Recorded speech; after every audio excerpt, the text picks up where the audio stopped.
தொடக்க நூல் அதிகாரம் 40. எகிப்து மன்னனின் மது பரிமாறுவோரும் அப்பம் தயாரிப்பவனும் தவறு செய்தனர். பார்வோன் கடும் கோபம் கொண்டு அவர்களை சிறையில் அடைத்தான். அங்கே யோசேப்பு இருந்தார். சிறையில் அவர்கள் யோசேப்புடன் இருந்தனர். யோசேப்பு அவர்களை கவனித்து வந்தார். நாட்கள் கடந்தன.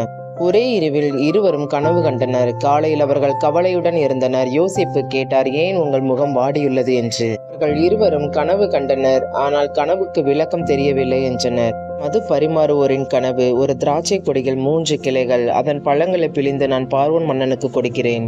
3 கிளைகளும் 3 நாட்களை குறிக்கும். பார்வோன் மன்னன் உன்னை மன்னித்து ஏற்றுக்கொள்வான் என்றார் யோசேப்பு. என்னை மறவாதே என்றார்.